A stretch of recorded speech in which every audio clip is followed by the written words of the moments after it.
Once upon a time, some courageous men wanting to be free became pilgrims and migrated to an uncivilized land inhabited only by barbarians. When they landed in that savage region, they stood upon a great rock. There they did homage to their god for guiding them during their arduous journey. To this day, that rock is one of the most famous monuments in the world. One of the first things they did was to build a house of worship. They had a special day in the year for giving thanks, and they would walk through the silent fields and wild forests on that day, armed and watchful against the savages. The pilgrims were stern, believing in hard work and self-discipline, intolerant of wrongdoing. They had no patience with the weak and degenerate, who, if they are pampered, become the cancer of a nation. Their tiny villages became towns and then cities. Other colonists came and established other colonies. Under the shadow of old, powerful nations, they had one thing in common.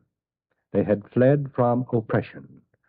They had had enough of endless wars, endless taxation, endless bureaucrats, endless arrogant rulers.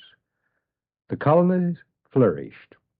The breath of freedom blew over them like a mighty wind, clear, sharp, invigorating, stirring men's souls, lighting up their hearts, strengthening their arms, making their spirits incandescent. Cobbled streets began to ring with the footsteps of great men, with the sound of heroic voices, in this cluster of colonies we have called Honoria. Then one of the old countries, despising the simplicity and moral laws of the colonies, sent tax agents to the big city of the pilgrims. Word of the terror ran through the colonies like the sound of a drum awakening free men to the knowledge of peril. The colonies sent their greatest men as representatives to a general assembly of all the colonies. They looked about for a leader and found him, a prosperous gentleman farmer, but a man of learning.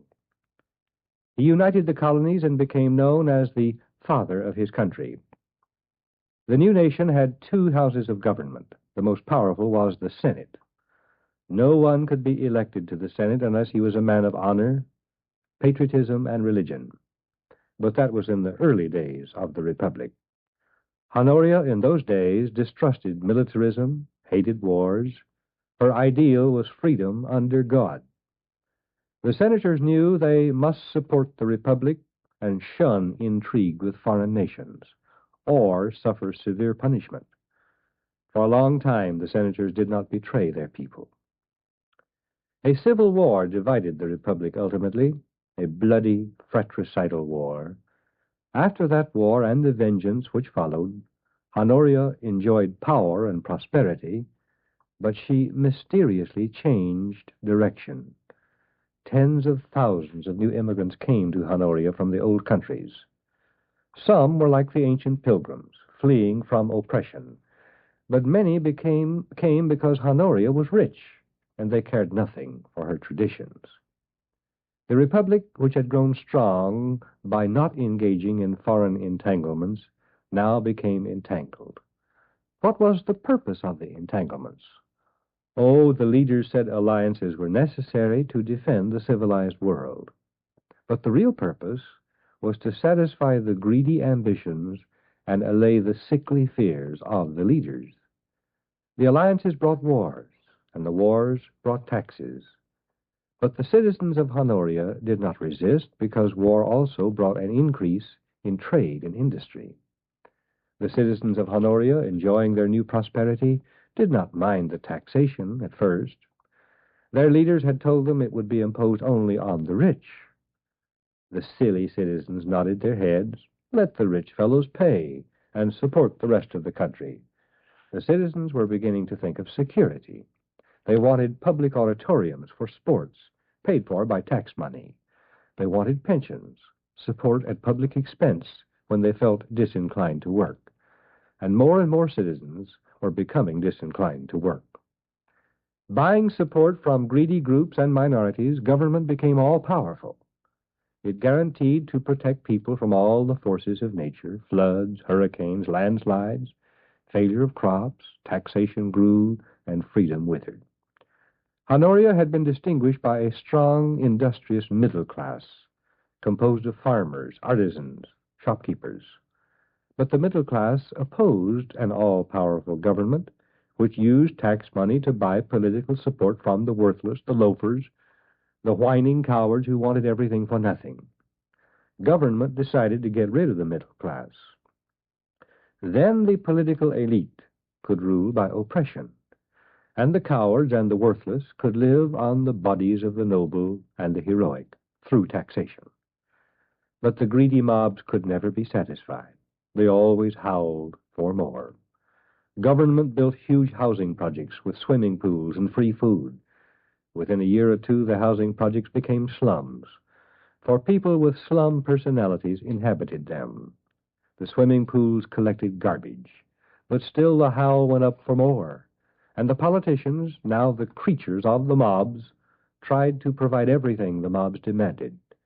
And the middle class, the backbone of the nation, they dared not have children. They couldn't afford them. They worked in vain trying to get ahead of their tax bills, trying to live, trying to keep their schools alive for their children. The middle class, the hard-working, the proud, the self-reliant, slowly smothered from despair. Who cared? The mob had a full belly today, and the government promised to fill it again tomorrow. Freedom? Why, the people did not want freedom. They wanted free entertainment, free bread, free housing. An evil old man, crippled and malformed, led the nation into more wars and foreign entanglements. He was the ruler of Honoria. Patriots were considered scoundrels. The rulers of Honoria were tools, not only of the mobs, but of foreigners. An old general, who had been victimized by the government, stood up and cried aloud to Honoria to remember her past, to return to honor, to the principles of the Founding Fathers, to God. The people howled that he was a warmonger. A senator dared to stand up in the Senate and cry a halt to foreign subversion of Honoria and to the foreign aid and the draining away of the people's money. The other senators shrieked him down and called him vile names. Honoria joined the League of the World with her enemies. They exploited Honoria.